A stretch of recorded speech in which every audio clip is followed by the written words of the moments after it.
The following program contains mature content matter. Listener discretion is advised. Presented in Monster Skull!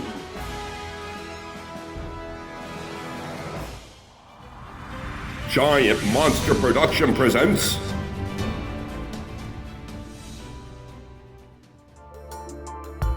Since the dawn of time, the world has been plagued by demons and monsters, cloaked by the night and shadows. However, humanity found out about these creatures and sent out brave men and women to defend their homelands. These are the tales of the Monster Hunters.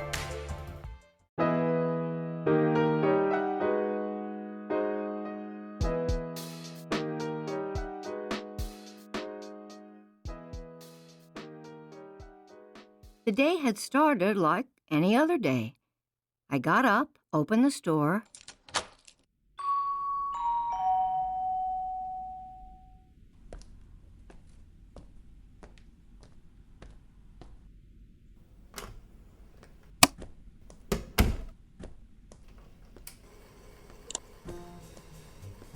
When I got to my office, I saw the package sitting on the top of my desk. It was a small brown box, taped shut with clear tape. I looked at who the sender was and realized it was from my mother. I looked over the box as I walked around my desk and sat down. Then opened the top drawer, pulled out an X-Acto knife, and began to cut the tape along the flap. And then looked into the small box. I pulled out the bubble wrap inside and saw a book, bound in brown leather. I picked it up and could see how aged it was. I then saw the note that was underneath it. I picked that up and knew right away it had been written by my mother. Dear Chloe, it is time you got your father's journal that has been in our family for 8 generations. I opened the book, which was in fact a journal that had dated entries with hunting accounts, entered and signed by who had made the entry. Each entry had a drawing of the monster they had hunted. I went through the book until I came to the entries my Uncle Liam and my father, Rick Connors, had entered.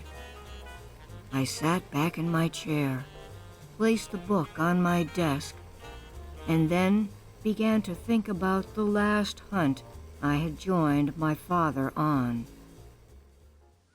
Okay, Margot, stay close to me, sweetie. These Grimmigor are nasty things, and they'll attach themselves to you and not let go until they've eaten you all up. I will, Daddy. What a day that was. The sun was shining bright. The forest was alive with the sounds of animals. And it was the day my father had given me the custom sword he had made for me. Daddy? Yes? How tall are these Grimmigors? Taller than Daddy, sweetie. Wow! Here we were, looking for this awful monster.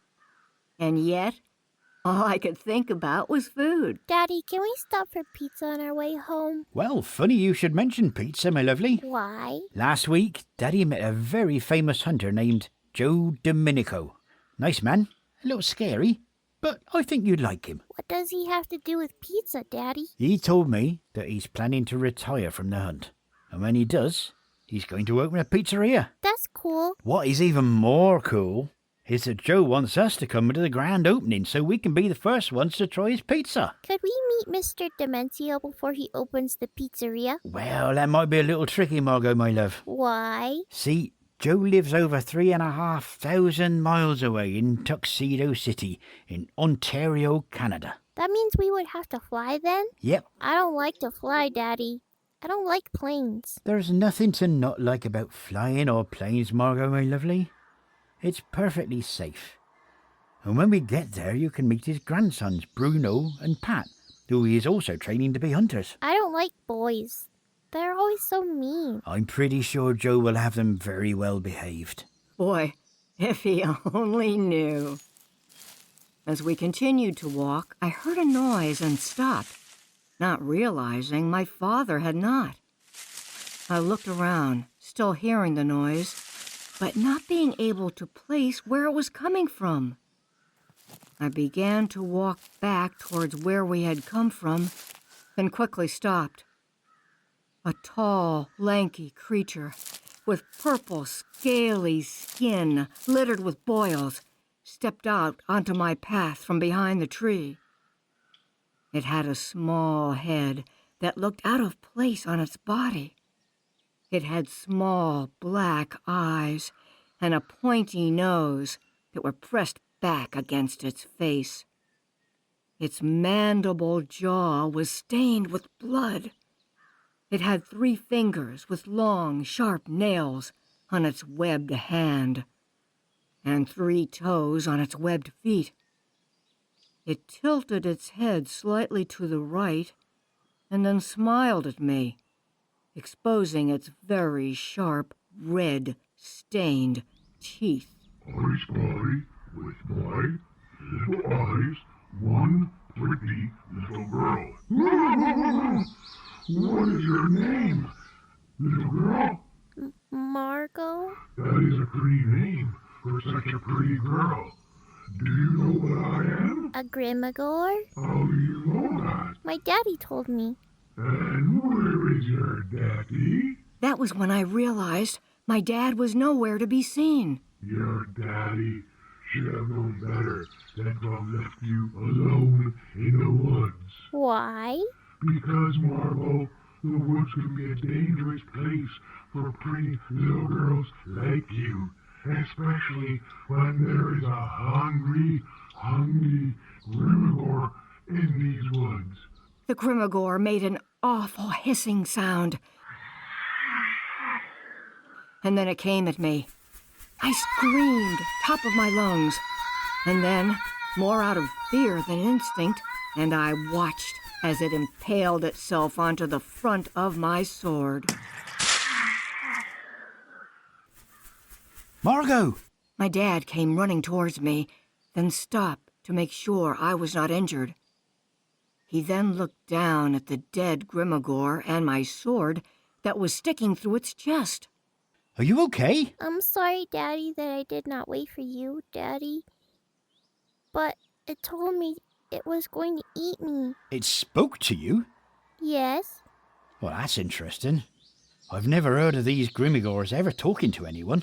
It was at that moment he told me an old hunter's wise tale, that only children could understand what certain monsters said. Daddy, if we're done, can we get pizza on the way home? Oh, of course we can, my little pizza fiend.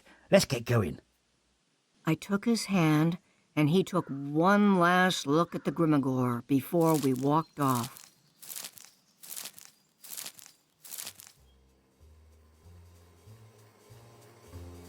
One month later, he was taken from me. I sat up, wiped my tears on my shirt, then looked down at the journal. I opened it up, then flipped through it until I found a blank page. With trembling hands, I picked up the pencil on my desk, then began to write in the journal. It was early Sunday morning when Bruno and Pat Domenico, along with Reggie, showed up at my shop, needing my help to take them to the wolf preserve, just outside Spring Falls. Tales of the Monster Hunters cereal box issue. Chloe's Journal was voiced by Roberta Jackson as Chloe, Tiny Queen Clover as young Chloe, John Kennard as Rick Connors, and Antonio Ferrara as the Grimagor. Tales of the Monster Hunters, created by Antonio and Enzo Ferrara. Music by Alexander Ferrara. Directed and produced by Antonio and Enzo Ferrara. Art by Enzo Ferrara. Written by Antonio Ferrara. Editing and audio engineering by Antonio Ferrara.